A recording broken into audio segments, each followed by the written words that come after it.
Good morning and Merry Christmas Eve to all of you. As you probably already know, I published Success Magazine for a decade or so.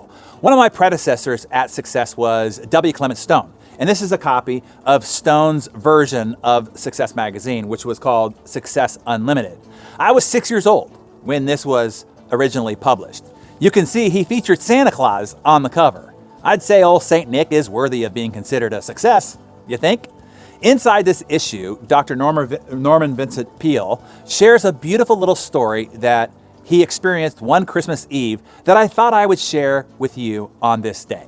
The title is It Happened on Cincinnati Street by Dr. Norman Vincent Peale. I'll share it from Dr. Peale's voice and perspective, just the way that he had wrote it. Some of my most impressionable boyhood years were spent in Cincinnati, Ohio. I still remember the huge Christmas tree in Fountain Square, the gleaming decorations, the frosty streets ringing with the sound of carols.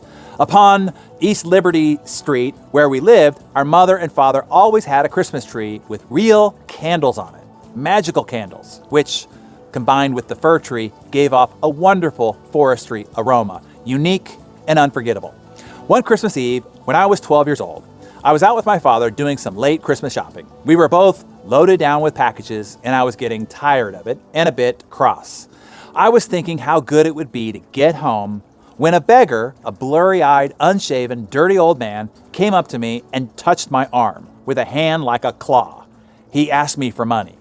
He was so repulsive that instinctively I recoiled. Softly, my father said, "Norman, it's Christmas Eve. You shouldn't treat a man that way." I was not remorseful. "Dad," I complained, "he's nothing but a bum." My father spoke strongly. Maybe he hasn't made much of himself or has fallen on tough times, but he is still a human being worthy of dignity. He then handed me $1, a lot of money for those days, and certainly for my dad's income. "I want you to take this and give it to that man," he said.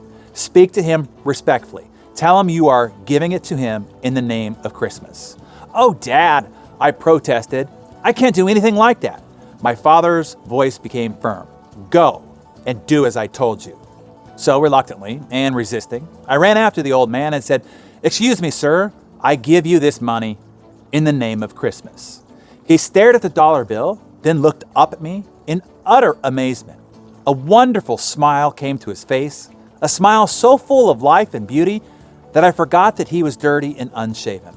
I forgot that he was ragged and old. With a gesture that almost seemed courtly, he took off his hat. Graciously, he said, "I thank you kindly, young sir, in the name of Christmas." All of my irritation, all of my annoyance faded away. The street, the houses, everything around me suddenly seemed beautiful because I had been part of a miracle that I have seen many times since.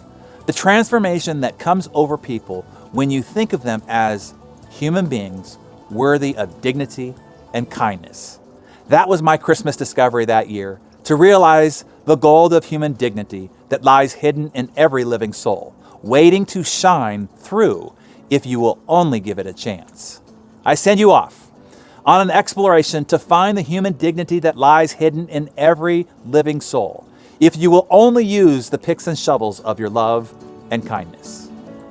Merry Christmas Eve, everyone.